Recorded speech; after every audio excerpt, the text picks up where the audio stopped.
everybody. Hi, Welcome guys. to the next. Hi. Hello, everyone. And yeah, we have a fantastically jam-packed day for you today.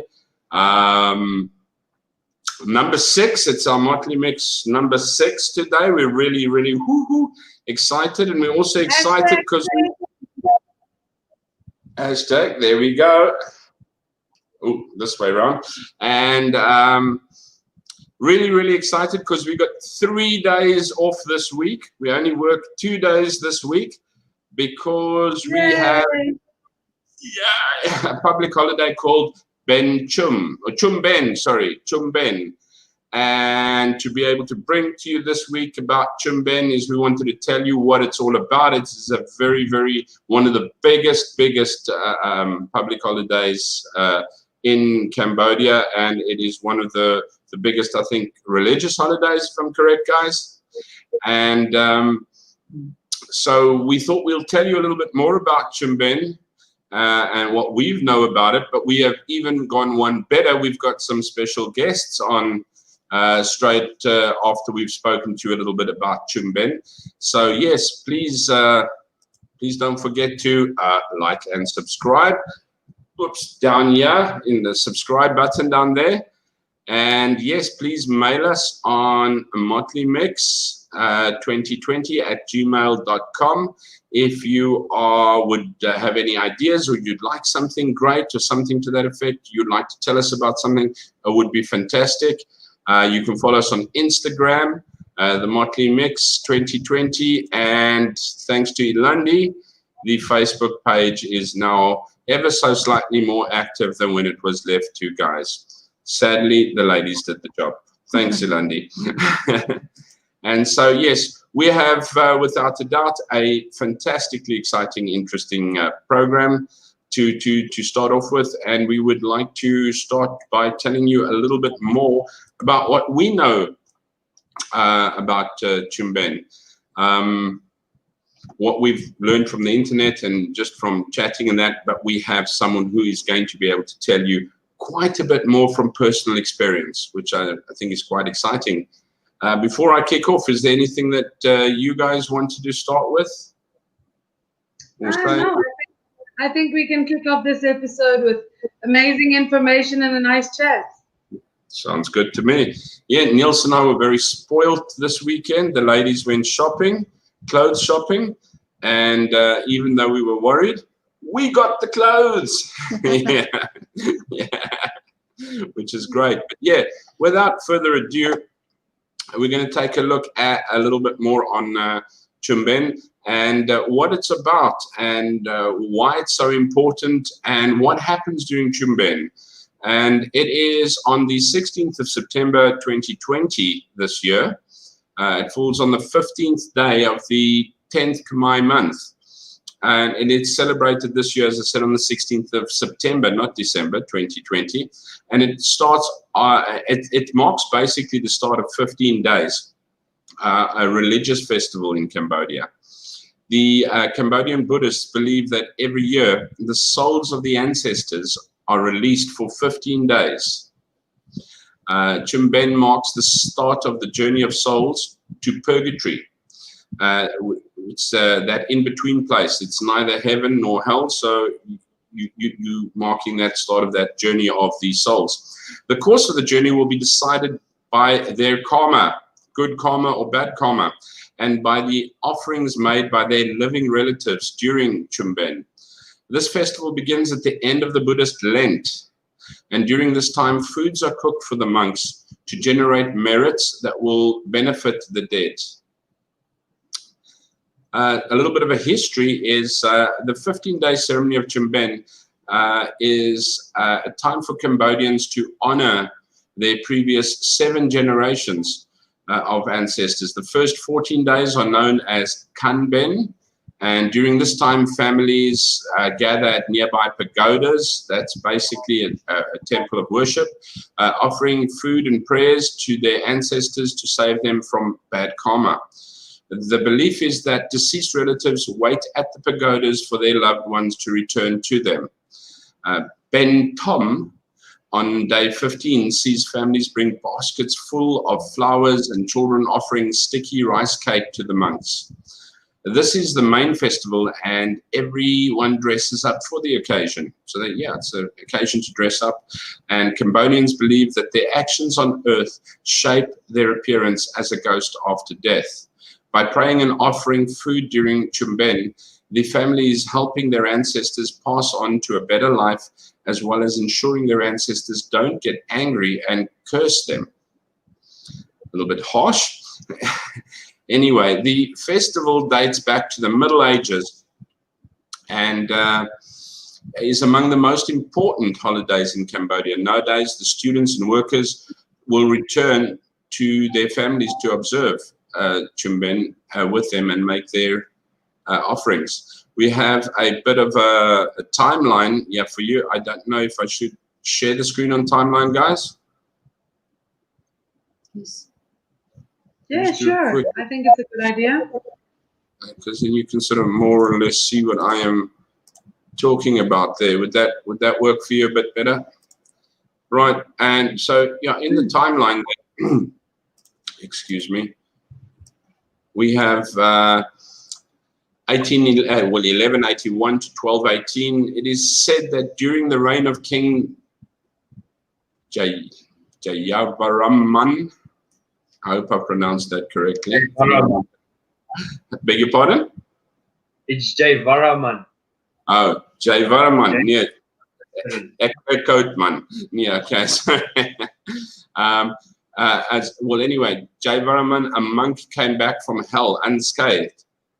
He brought the message from the deceased that they could be freed from the suffering if their relatives offered foods and alms to monks. Now, alms are basically food or money or gifts to the poor and what you've done for the poor or underprivileged.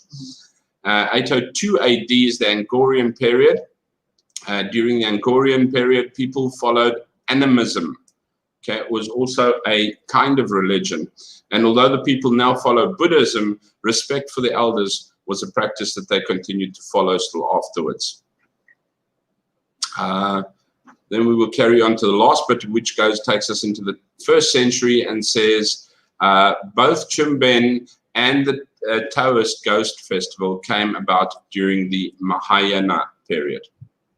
So that's basically timelined in that. So I don't know any further, but I'm going to leave that to you guys down there to tell us a little bit more about what it's all about. Let me stop sharing the screen there. What it's all about, how you go about it, etc., etc. So without ado, over to you. Thank you so much, Andre.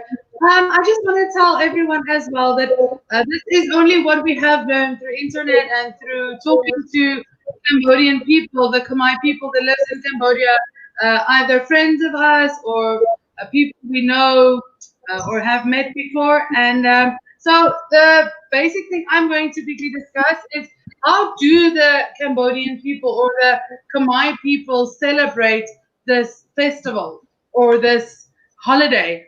And the first thing they do is visiting a pagoda. So visiting a pagoda is very important to them, as they visit the pagodas to offer the gifts to the ancestors. So they go to a wide range of different pagodas, not to the same pagoda, and they offer the food to the ancestors, and they also have the specific times where Sophia will also talk to them later about, our guest, where what times, what exactly gets offered to who. And then the next thing that's really important for the Cambodian people, the Khmer people, is parents in Cambodia or Khmer parents are seen as gods by the children. So they're seen as very high up because they are the people raising the young, following the tradition and helping them to become who they are and what they will be in the future as well. So before they go to the pagoda, the Cambodian children prepares a meal for their parents to show them how much they do appreciate it. And then this is obviously to show them gratitude and to say thank you as well, because they have raised their own kids and the kids just do the dinner or the little meal celebrating ceremony before they go to the pagodas as well. And then the last thing, they prepare a cake that they take. I don't know if you can call it a cake, but they prepare a rice dish that they take to the pagodas as well, and that is the gift or the rice that they will be usually offering at this pagoda ceremony. So what they do is they take the rice and they cook it in coconut milk. So the coconut milks give it a little bit of a sweeter taste as well. And they form it into small little bowls. So after the rice has been cooked and formed into bowls, they put it on the plate. We will see as well. We will show some images later. And then after putting it on this plate, they stack it in a little pile. They go and offer the food. So that is how the basic 3 steps that they take before celebrating the whole Pchum Ben, going to the pagoda, celebrating at home as well, making the food. The rice is not the only food that they make, the rice balls. There is different foods as well. And also before going to the pagoda, you will see that they are dressed in white clothing. So that is also a really important thing. If you go to the pagoda, you need to be properly dressed as well. Yeah, so I think a couple of important facts to take out of it. The reason being it being such a popular holiday in Cambodia is the family time that comes from it. Most of the people go home to their relatives where they live in their different provinces, so it's actually about family time, much like I think in a lot of other cultures and religions, everybody does that sort of thing where you go back to your family and you spend time with them over the holidays. So yeah, that is what the important fact about it. The other significant thing is the significance of the title, the Pchum Ben.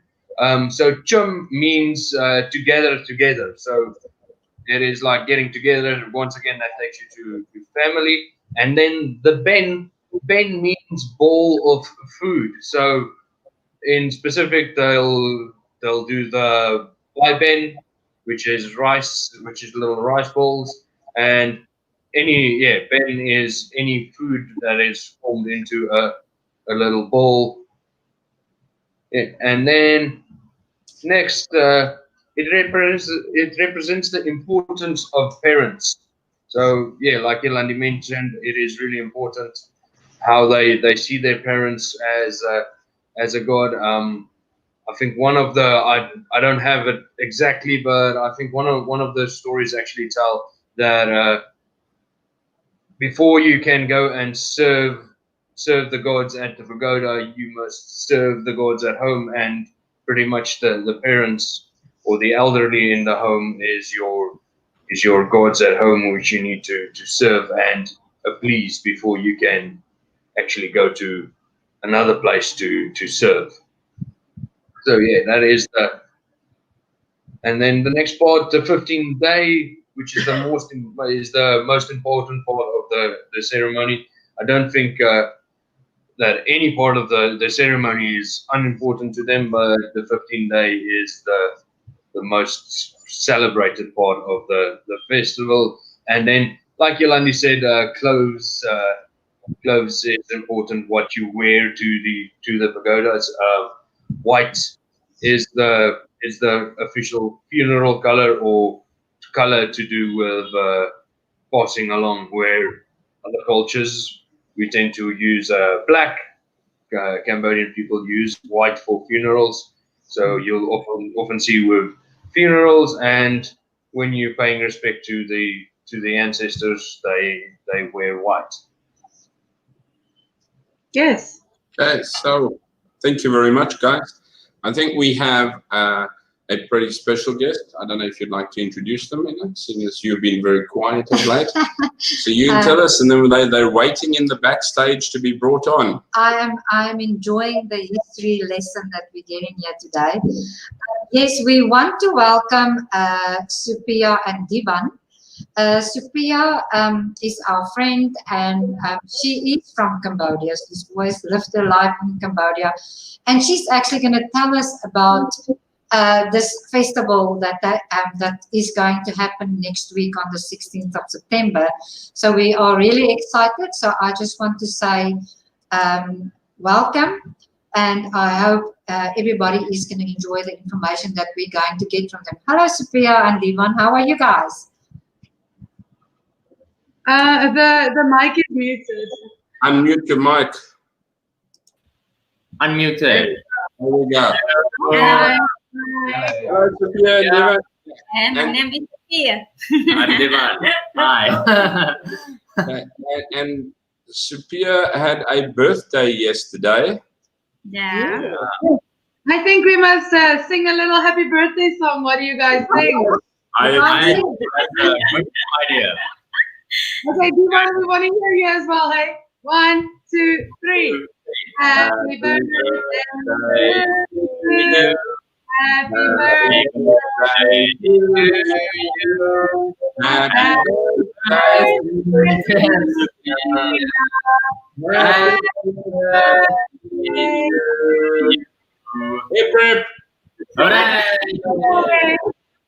Okay, guys, very excited to have you as well. And I know it was such short notice that we tackled you on this, Sophia. So thank you so much for that as well. It wasn't like a heck of a long preparation. But you know what? I think with Ilandi and them speaking to you and us speaking to you, we found it so interesting and so insightful that we thought, wow, you know what would be brilliant, not only for us, but for all the viewers that actually have been watching the Motley Mix. For those of you that watch it live and for those of you that catch us afterwards, toodles and thumbs up, thank you very much. But yeah, I think you're really going to enjoy this one. So without further ado and without dragging it out and carrying on, Sophia, if you can tell us a little about Pchum Ben, what happens, and I do have some pictures to share with while you're telling it, but what happens on Pchum Ben, what it's about, and maybe what it is to you. And I'll get those pictures up for you soon. So yeah, what is Pchum Ben to you?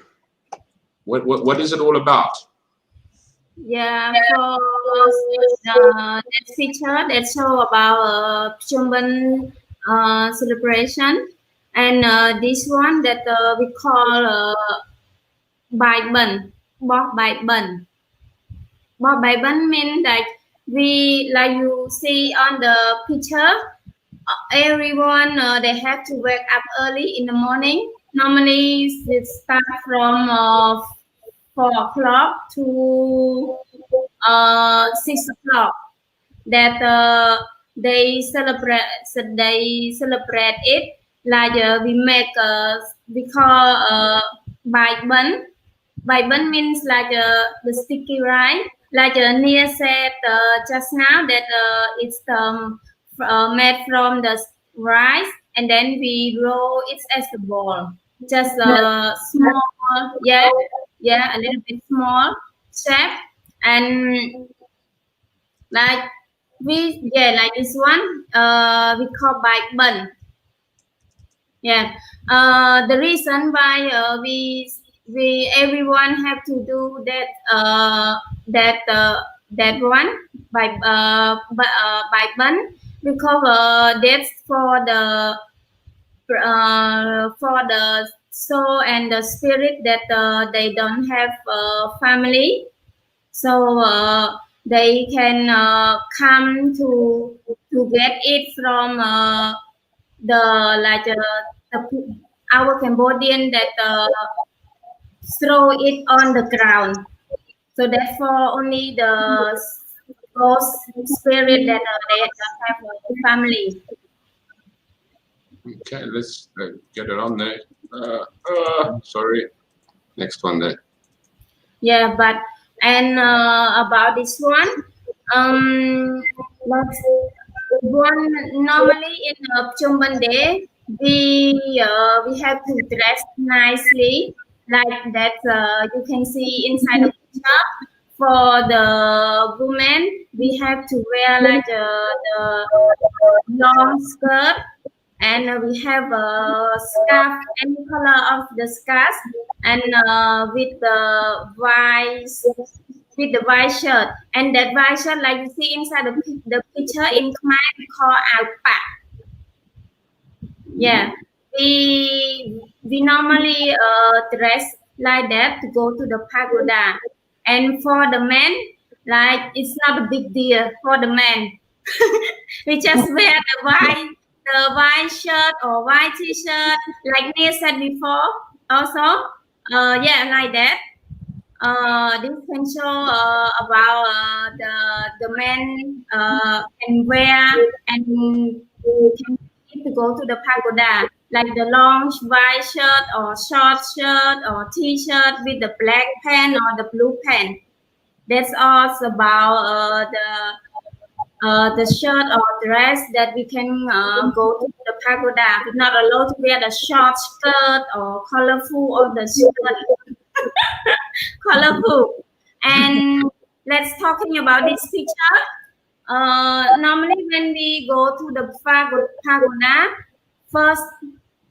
the first thing that we have to do, we have to bring the incense. Yes, and then the candle. We do it like that, like you see in the picture. The cause that we do it like that because we want to pray, and then we're gonna call our ancestor that come to get our food that we offer to the monk before we can bring the food to the monk. And then yes, like that, like I said, before we have to give the food to the monk, we have to pray first, and afterward we're gonna bring the food and another stuff like fruit or like some chip, yes, something that I bought this morning, and Divan going to mention because it's Divan is my boyfriend, and we went to pagoda this morning, and I'm gonna give a chance to him to tell about what exactly he saw inside the pagoda. Yeah, so basically some of the shops here, they sell these special gift baskets that you make, and you can take it there, and it contained biscuits, sugar, incense, candles. There was crackers in there as well, and you get different ones with different things in them. And then what happens is when you get to the pagoda, you get there and then you take off your shoes before you go in. You're not allowed to go in with shoes at all. And then you go in, and then you go, as this picture shows here, where you sit in front of the monk. You do that, so you put all your offerings there, so the little basket that you brought with you, the little gift basket, and then that silver pot thing that's stacked there, that's filled with food that you also take with you. And then you put it there, and then you sit there with the monk, and then he blesses it and prays over it for you. And then you go and you take it to the correct places in the pagoda. Yes, like you said about that picture, we have to sit and pray for the monk.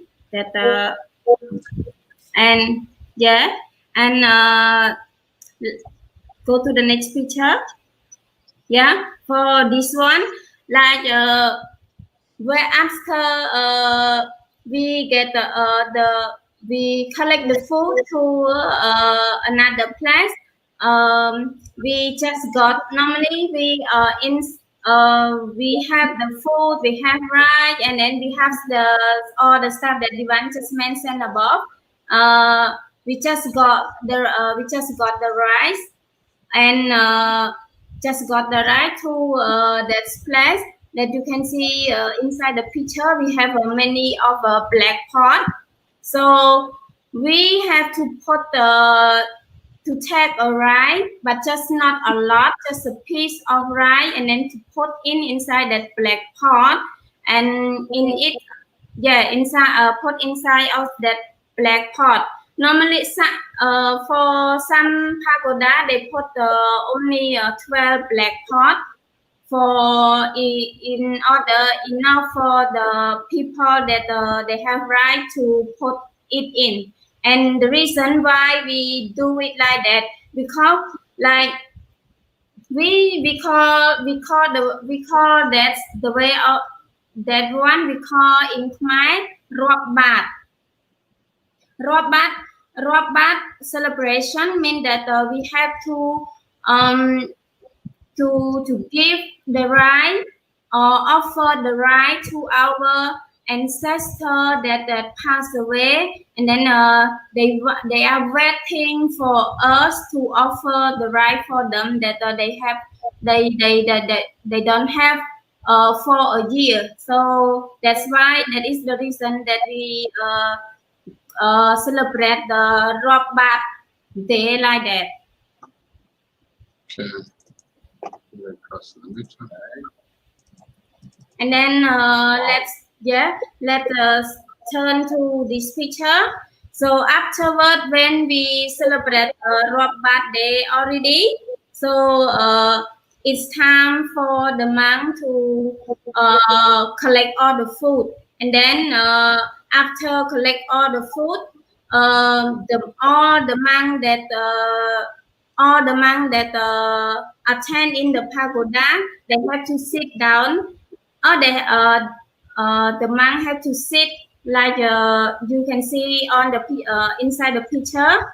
The monk will gonna sit like that, and then all the people that they go to the pagoda inside the temple. Just mention about inside the temple, they all have to pray to call to their ancestor, and the monk will also pray to call out the ancestor to meet their relative. So the spirit and so that have family can come to get all the food that the monk offer to them. And normally we celebrate we do that one. It's around from 8 to before 11, from 8 before to 11, and then after that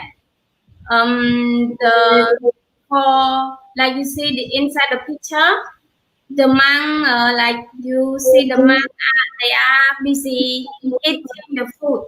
All that food are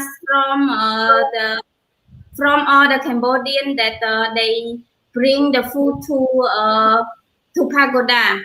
So at 11 o'clock, we all the monks have to come to sit and eat, because it's the lunch bread as the same as our meal. Like we have breakfast, like we have lunch, like that, something like that.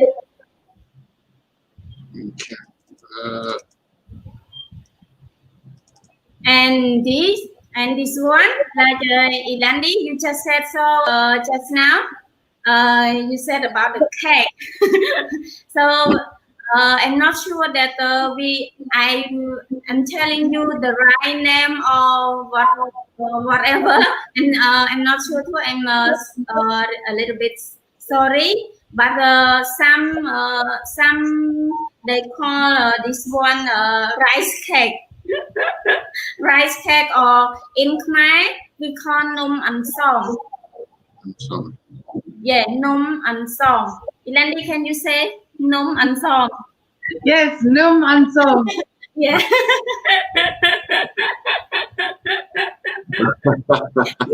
Ina, can you say num and song? Wow. Yes, and here are all the meal that make it in order to refer to their ancestor. Like Ilandi said, they make a lot of meal, and that is Cambodian food.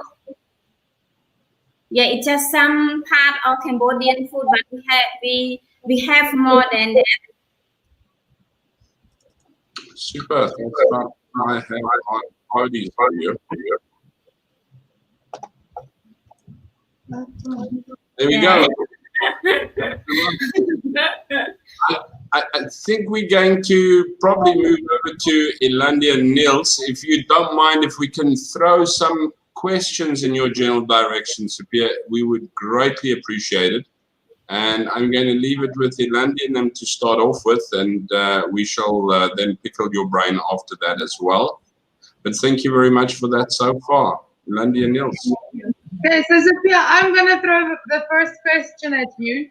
I have spoken to a Khmer woman before, and she told me that you have to go in the 15 days, you have to attend 7 to 15 temples. Why 7 to 15 temples? And must it be all different temples? Or can you go to the same temple 7 times? For this question, yes, thank you for a good question, and it is the main part of Pchum Ben festival. Yeah, you said that because of normally we have 15 days that Cambodian they have to go to the pagoda. So it's not mean that we are all have to go to 15 pagoda, because like for Pchum Ben Day, we at least Cambodian people can go at least 7 pagoda. Like why they have to go at least 7 pagoda? Not mean that you like myself. I have to go 7 pagoda in Pchum Ben Day, but some they got a little bit confused. But not mean that you have to go 7 pagoda. Or at least in Pchum Ben Day you can go 1 or 2 pagoda. It depends on yourself. Some people they are busy and they are busy to make a business, or they don't have time. They just take time, like myself. Yeah, very busy. So I cannot go. I cannot go to the 7 pagoda, but I just take my time. At least for 15 days, we can go to the pagoda 2 or 3 or 1. At least better you don't go. Yeah, better you don't go. So like normally during Pchum Ben festival, our ancestors that they pass away, they will come to find in 7 pagoda. Example, in the first park they find all the 7 pagoda. They cannot get food from the family, like their family, like their daughter, their son, or their granddaughter, or the family. They will cause that family to cannot have a good business or something like that. Yeah, so mean that we have 15 days to go to pagoda, but at least we have to go 3 or 4 or 5. It depends on, like I said, that they want to go. But especially if for those who can take time, if they can go 7 pagoda, it's the best. Yeah. So I just want to confirm what you just said.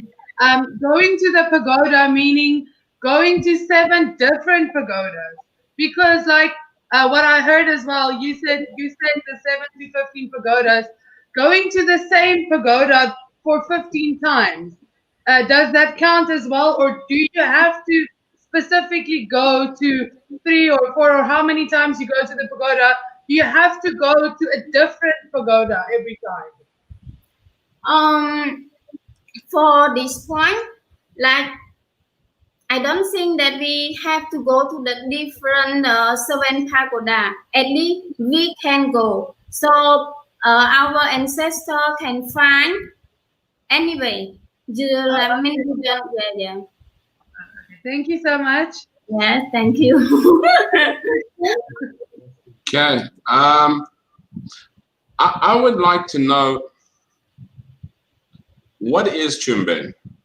Okay, so you're going to the pagodas and you are basically offering ancestors food, or the spirits of the ancestors, the food, the rice balls and the cake, and you actually do dressing up. And I must say, that photo, they look really, really beautiful. They look absolutely stunning, the ladies. And it seems like the ladies have a lot of work to do throughout this this period. You seem to leave the men on the side. Yeah, they're just around there. But but what is it? So Pchum Ben, is Pchum Ben just a name? I think Niels, you were talking about it as well. It's not a person, because I know in Western countries Ben is a name, but it's not in Cambodia. It's so what I'm actually wanting to find out is, it is a religious holiday that you are, what is it? What do you do? What is it to you? Why do you go to the pagoda? Is it for your grandparents? Is it for your friends? Because you said between, I think it is 4 in the morning and 6 in the morning, you can go, because then the spirits who have no family arrive at the pagodas, and then your offerings to them would be bringing food and alms, money, or the goodness for the poor. You would be bringing for them, and this is, you would be helping someone else. Yeah. And then from 8 in the morning until 11 again, you are bringing food and alms, gifts, money, anything for poverty, for your family as such. Does everybody in Cambodia is, so it's I don't want to compare it to Halloween, because I think Halloween's a different folktale to a genuine a religious holiday. I don't think Halloween can be seen as a religious holiday. I sometimes they compare it to, which is more, I would say, hectically named Day of the Dead, whereas also where they bring gifts and that to their ancestors. But to get to my point is, what does it mean to you? Is it special to you? Is it tradition to you, or is it something that means a lot more? Does it go more than tradition to you? I know traditionally on a day, you would, we would on Flag Day, we would put the flag up and we would put the flag down. That's tradition on a Flag Day. Pchum Ben takes a step further than that. What step further does it take for you? For me, like Pchum Ben Day, it's the main point refer to like what you have mentioned. Yeah, we have we have to make it for our ancestor who passed away, and then to have to offer food that they are waiting for. That's the occasion. And another one, like it's referred to for the convenient way for the monk that they have been waiting for long time. They have been waiting to collect the food from like we have a money, we give the money, and then we give the dry food like a noodle, like like Ivan has mentioned also, that all that stuff have to give to the monk that like they has been waiting for like the rainy season, that they have to wait for how I call, to wait for their respect. Respect the like I just wait for what that prepare that spend this one, like yes, like the Buddhist monk to receive food during during the rainy season, while they stay in the pagoda to follow their moral principle. Okay. Yeah. That is that what I have understand from my what I have been learned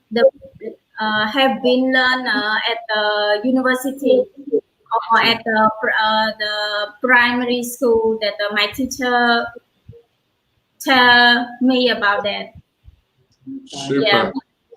Thank you. I'll see Neil Landy's birthday next again. Okay, so Neil doesn't want to ask any more questions, so I'll do all the talking. You were talking about, I'm going to go a little bit away from the physical subject, Pchum Ben, more into the clothes that you wear. The clothes that you wear for the traditional Khmer people, the women, the clothes, do you have like only one style, and then everyone have to wear the same style but different colors?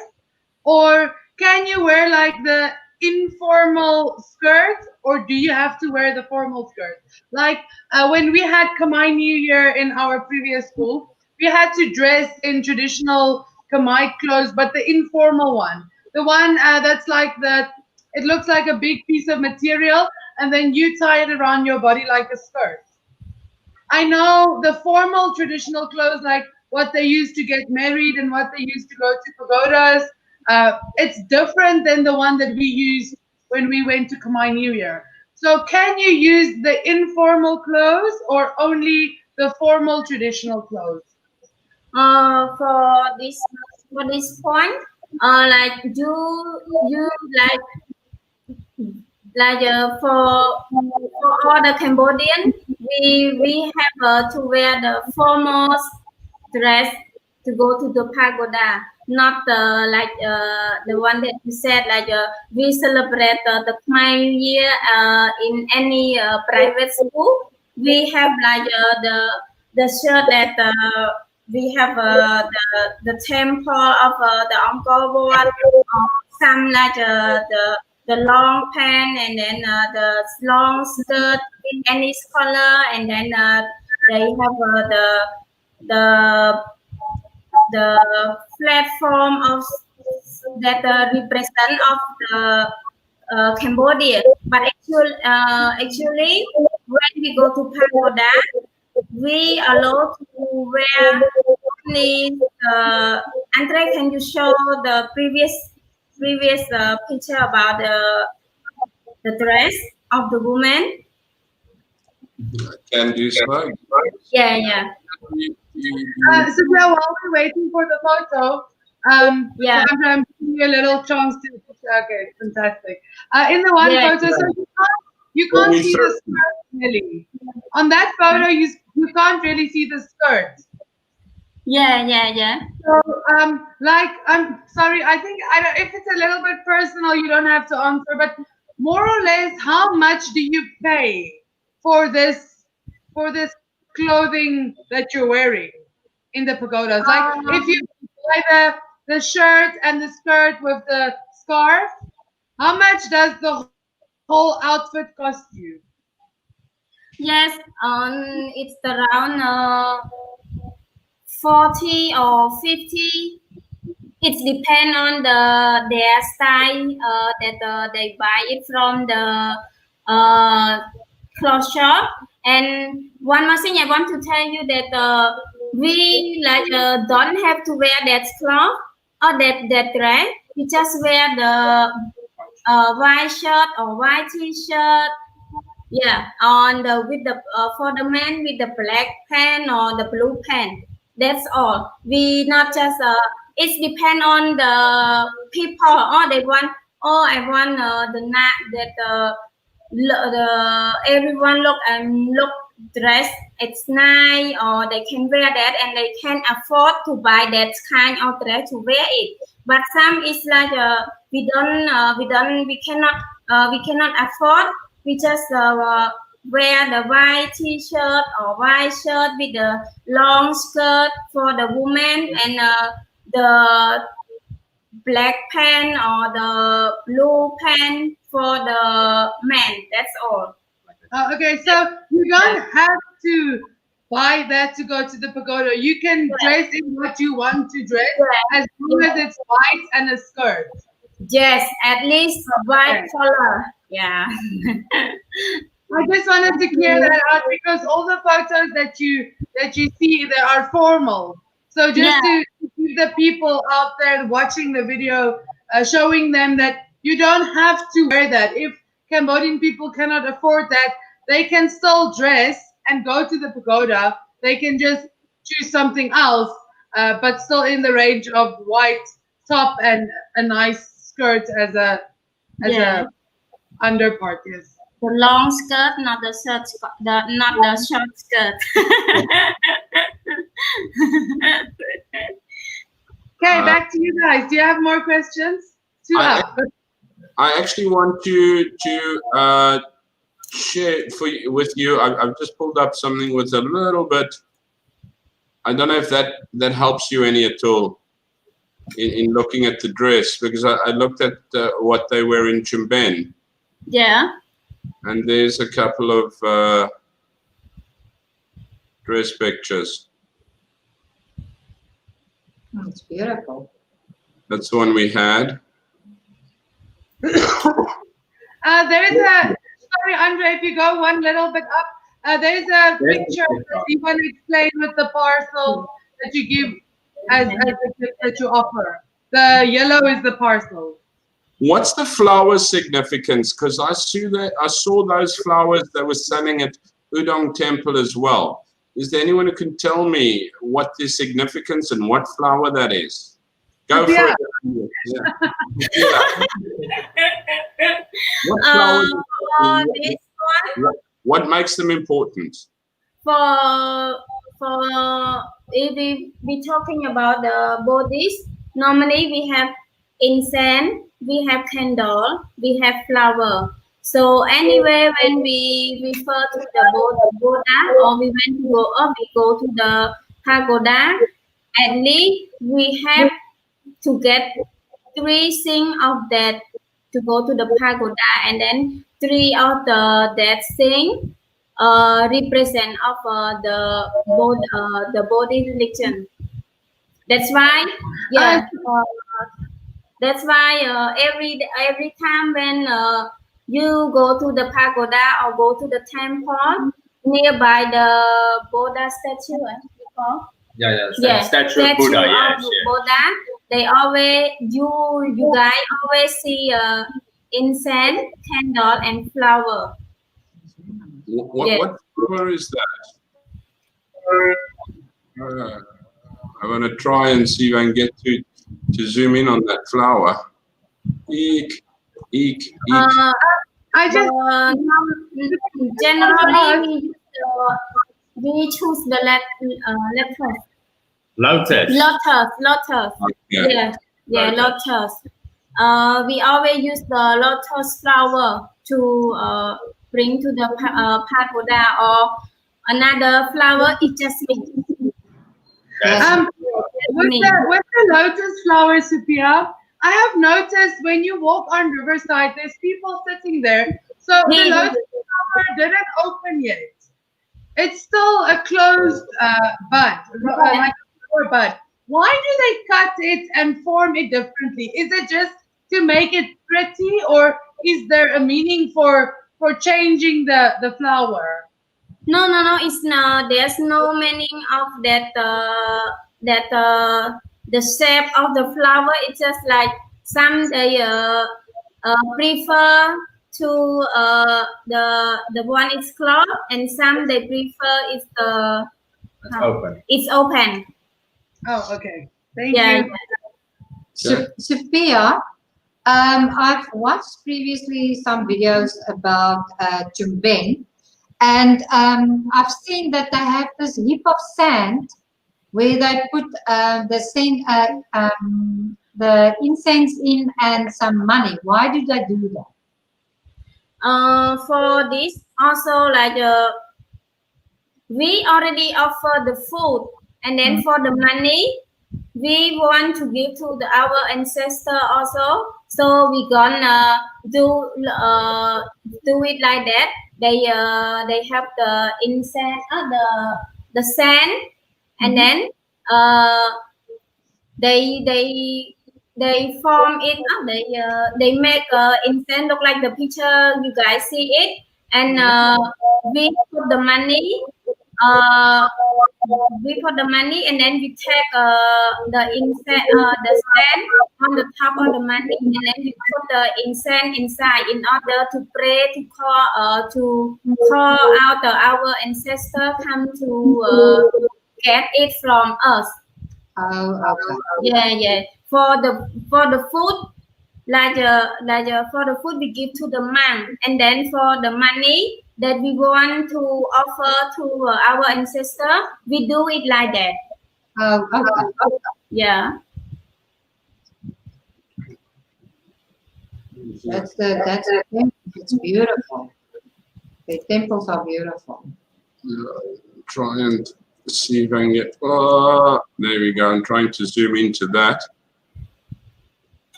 Very, very pretty. We go down. I don't know if there's any more that you want to see. That's a temple or pagoda?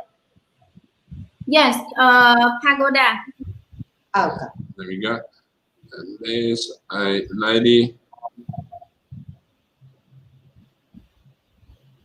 That's how the men dress. Yeah. Yes. And those blouses that you guys are wearing is so beautiful. It's really, really beautiful. And they're the ladies and gents as well. Okay. Eek. Over here. There we go. I think we've had our turn on question, Ilandi. Do you have any more at all? No, I thank Sophia so much for sharing everything with us. It did open our minds to a lot more, because we knew about Pchum Benh and what it was for, but we didn't know in depth. And the experience that we have now with Sophia explaining everything to us, especially living in Cambodia, it's nice to know the history. It's nice to know what the holidays stand for. As we are now living in Cambodia and working in Cambodia, it's always nice to know the Cambodian history as well. Yeah, I would like to know one more thing as well. Pchum Benh is I just want to confirm if you can answer this for me, Sophia. Pchum Benh is a Buddhist religious festival. It's not Cambodian, it's Buddhist. Am I right in saying so? Because I know Cambodia is probably one of the biggest areas, if not the biggest, that it is celebrated in. But Buddhists all over the world, whether you're in the United States, whether you're in Europe, whether you're in Africa, whether you're in Australia or the rest of Asia, well, I suppose you find it more dominantly in Asia, but States, Europe, Africa, if you're Buddhist, you would be celebrating Pchum Benh as well? Yes, as they celebrate as well, because in each of the country, like the USA, they have the Cambodia pagoda inside that country. So during the September on 16 or like that, they always go to celebrate as well as Cambodia. Okay. So Yeah.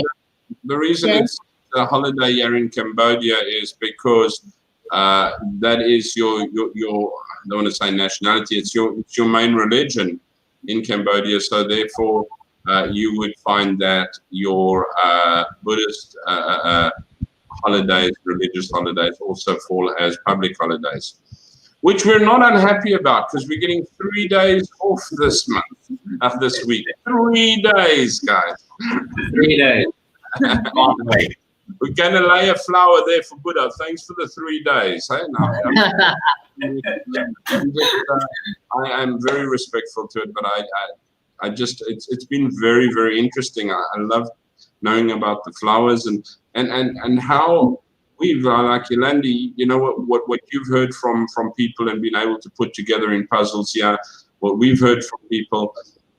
And how Sapir's put it all together. And Sapir, we really, really thank you very, very much. As in see and understand better. And not only us, I'm hoping that the length that this video goes to and this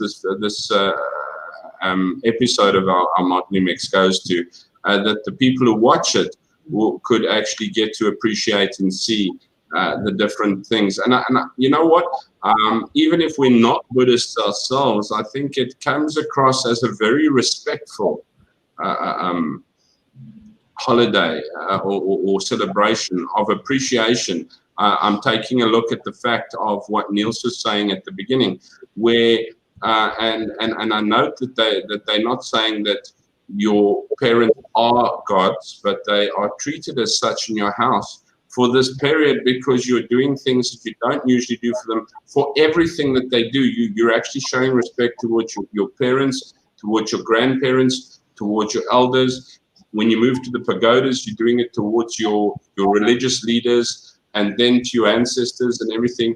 It generates morals of respect as you go along as well. And I think ground rules, I think that is a very, very good trait to have in anything, any religion or any life or any form of integrity that a person has. I think respect and actually showing gratefulness and gratitude to it is really, you know what, it's kudos and it's up there. I really think that is fantastic, and it's great that in a Buddhist religion that they actually embrace that as well.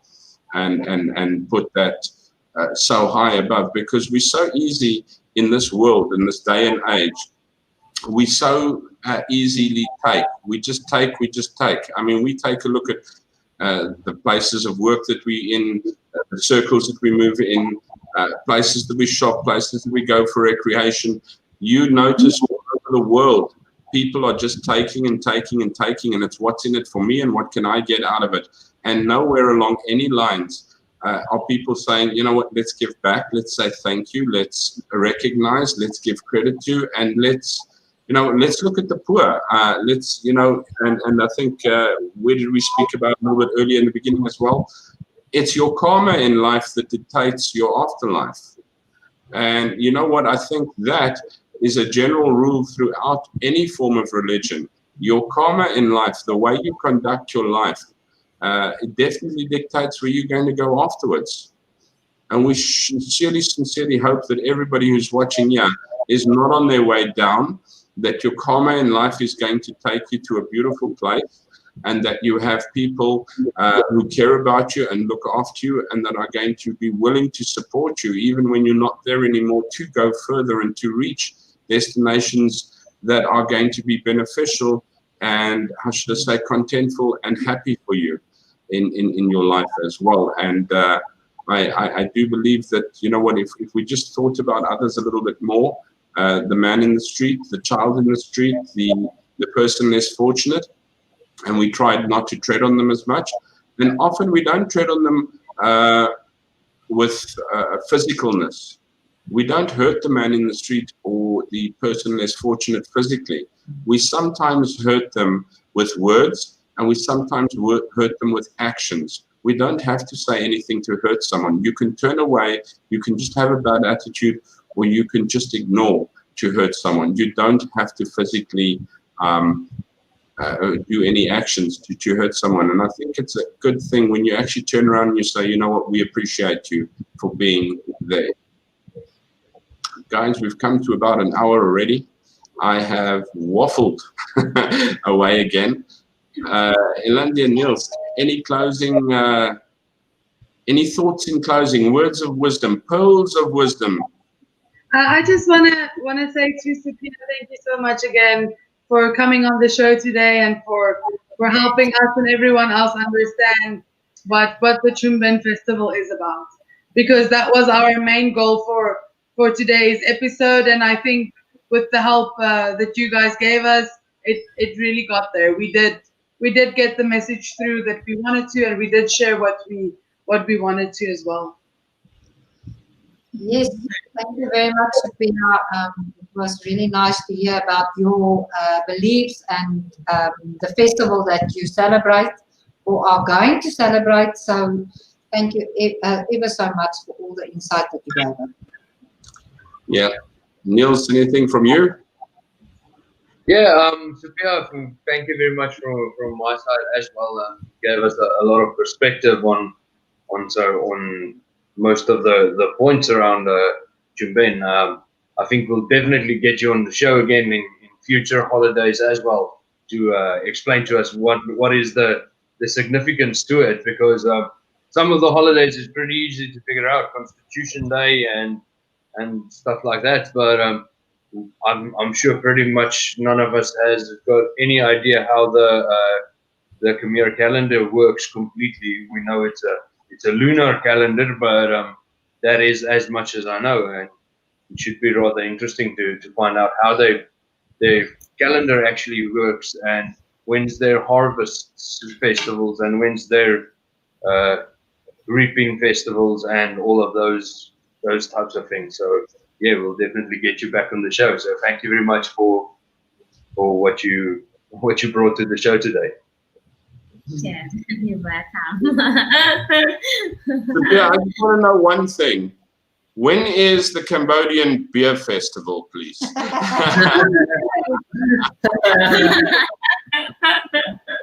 Wrong country, Andre, Germany. Okay. Well, you're joking about it just before we say goodbye. You're joking about it. If you are in Cambodia, go check out on Facebook. There is actually a craft beer and pretzel festival happening soon. So go check it out on Facebook, guys. We'll have to start making a Cambodian calendar as well on our show that we can maybe look at by the end of the show. Sophia and Devon. Devon is always standing on the right hand of Sophia there. Between every Sophia, or should I say, in front of every successful man meeting her. I'm sorry, I'm going to get flogged for that one. Devon, thank you very much. Sophia, and to all the people who are watching, if you are Buddhist or Cambodian, a blessed Pchum Ben to you guys out there. And thanks for watching. Don't forget to like and subscribe. I will catch you next week, same place, same time again. Take care. And if you can't take care, bye-bye.